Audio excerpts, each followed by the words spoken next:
میں ایئر بس 320 پہ کیپٹن ہوں اور تقریباً 14 سال سے یہی جہاز فلائی کر رہا ہوں. 7500 گھنٹے ہیں الحمدللہ. اور میں چیک ایئر مین بھی اس جہاز پہ رہا ہوں، جس کو پاکستان میں ڈیزگنیٹڈ چیک پائلٹ یا TRE کہتے ہیں. جہاز شروع سے ہی پروفائل پہ بہت اونچا آ رہا تھا، اور جو پہلی کال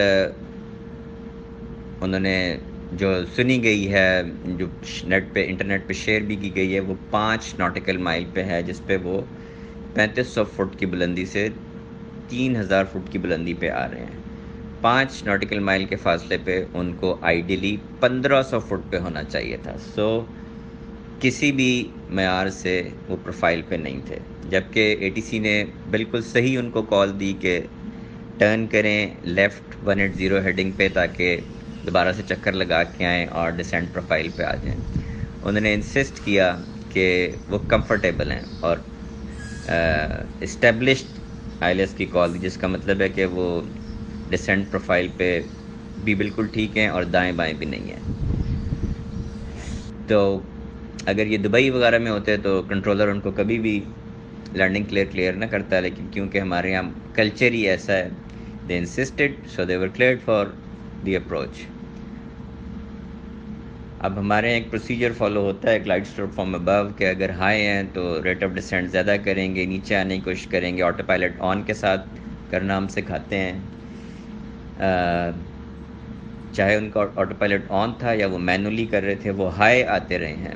وہ 1000 فٹ پہ ان کو ڈیسیجن لینا چاہیے تھا، گو راؤنڈ کا نہیں لیا. 500 فٹ پہ ایک آخری چانس ہوتا ہے جب ویزیبلٹی اچھی ہو، وہاں بھی انہوں نے گو راؤنڈ نہیں کیا، کیونکہ وہ ہائی تھے. انہوں نے جہاز کا جو تھرسٹ تھا، تھرسٹ لیورز، وہ پیچھے کر لیے، یعنی اس کا تھرسٹ ختم کر دیا جلدی تاکہ وہ لینڈ کریں. لیکن سپیڈ زیادہ ہونے کی وجہ سے ان کا ٹچ ڈاؤن نہیں ہو سکا، اور تقریباً 3500 فٹ جب وہ رن وے پہ کراس کر چکے تھے تو کیپٹن نے ریئلائز کیا کہ لینڈنگ نہیں ہو سکتی. تو انہوں نے گو راؤنڈ کا فیصلہ کیا. اب جب انہوں نے گو راؤنڈ کا فیصلہ کیا تو اس میں اسٹینڈرڈ پروسیجر ہے کہ فلیپس ایک سٹیپ اوپر کریں گے اور لینڈنگ گیئر تب اوپر کریں گے جب جہاز تھوڑا تھوڑا کلائم کرنا شروع کر دے. لیکن فرسٹ آفیسر نے پرابلی فلیپس بھی اپ کر دیے، گیئر بھی اپ کر دیے، اس کی وجہ سے جہاز تھوڑا سا سنک ہوا. تھرسٹ کو آنے میں دیر لگتی ہے جب وہ آئیڈل سے اس کو میکس پاور پہ کریں. یہاں پہ تقریباً 4000 سے 45 فٹ پہ اس کے لینڈنگ گیئر اپ ہو گئے ہیں، اور اس نے جہاز کے انجنز نے رن وے کو ٹچ کیا، پہلے ایک، پھر دوسرا، پھر دونوں، اور وہ انجنز یہیں پر ڈیمیج ہو گئے ہیں. اب کیونکہ تھرسٹ آ گیا ہے، انہوں نے کلائم کیا، انہوں نے کہا ہم دوبارہ سے اپروچ کریں گے، لیکن یہاں بیچ میں کہیں ان کے انجنز نے پاور لوز کرنا شروع کی ہے، اور ایونچولی وہ فلیم آؤٹ ہو گئے. جو تصویر بھی ایک شیئر کی جا رہی ہے نیٹ پہ، ان کے نیچے سے انجنز ڈیمیجڈ ہیں، اور لیفٹ سائڈ پہ ایک چیز نکلی ہوئی ہے، اس کو ریٹ بولتے ہیں، ریم ایئر ٹربائن. جب جہاز کی دونوں الیکٹرک AC بسز فیل ہو جائیں اور سپیڈ 100 ناٹ سے زیادہ ہو تو یہ آٹومیٹکلی ڈپلوائے ہوتا ہے ایمرجنسی جنریٹر کے طور پہ، اور کوئی کام نہیں کرتا. تو وہ نظر آ رہا ہے کیونکہ انجنز فلیم آؤٹ ہو چکے ہیں. لینڈنگ گیئر اپ ہیں کیونکہ انہوں نے ٹیک آف دوبارہ سے گو راؤنڈ کے بعد اپ کیے تھے. تو اب وہ انہوں نے کہا ہے کہ ہم 3000 پہ نہیں بلکہ 2000 مینٹین کرنے کی کوشش کریں گے، جو نہیں کر سکے. وہ 1800 پہ کوشش کی انہوں نے. اب فرسٹ آفیسر کی پینک سی کال ایک آئی ہے، جی کہہ کے اس نے ATC کو کہا ہے جلدی سے، اور اس نے کہا ہے کہ ہم we have lost both engines.